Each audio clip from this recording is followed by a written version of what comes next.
Talk about some serious allegations. A bombshell lawsuit in California state court from a former top executive at this specific company alleges that the Chinese Communist Party, in quotes, maintained supreme access to all data held by TikTok parent ByteDance, including information stored in the United States. And yes, the lawsuit actually says maintained supreme access. Meet Yintao Roger Yu, the former head of engineering for ByteDance U.S. operations, who alleged he was fired from his gig after raising alarms about the company's actions to his superiors. This according to a copy of a lawsuit obtained by Bloomberg. He went on to assert that ByteDance leadership knew that a special committee within the Chinese government had, in quotes, backdoor channels to access U.S. user data, despite the company's repeated denials that such a relationship exists. Yu also alleged that ByteDance has engaged in an effort to spread propaganda that backed the Chinese Communist Party's views on TikTok, which has more than 150 million users here in the United States.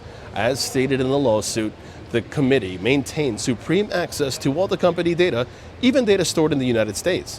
After receiving criticism about access from abroad, individual engineers in China were restricted from accessing U.S. user data, but the committee continued to have access. Those are some heavy allegations from a former head of engineering, accusations that surfaced as TikTok scrambles to avoid a total ban here in the United States.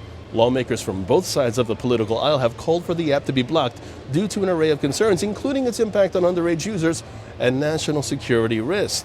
Yu also stated in a lawsuit that he was struck by the misdirection of TikTok CEO Shao Zichu, who repeatedly downplayed the company's connections to the Chinese government during its testimony on Capitol Hill back in March. Chu denied that the Chinese government could access U.S. user data and touted the company's efforts to assuage privacy concerns, including its move to store information stateside on servers that were maintained by Oracle.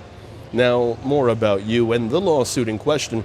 Yu, a California resident who was hired by ByteDance back in 2017, further alleged that ByteDance engaged in quotes, brazenly unlawful conduct, including stealing video content from rival social platforms Instagram and Snapchat and using fake users to boost engagement metrics across its platforms. The suit describes ByteDance's actions as a worldwide scheme, including in California, to steal and profit from its copyrighted works of others. So you have to be wondering, what is ByteDance's reply? ByteDance said Yu's allegations are baseless and vowed to fight the lawsuit. In a reply to the New York Post today, an official spokesperson said Mr. Yu worked for ByteDance Incorporated for less than 1 year, and his employment ended in July 2018. During his brief time at the company, he worked on an app called Flipagram, which was discontinued years ago for business reasons.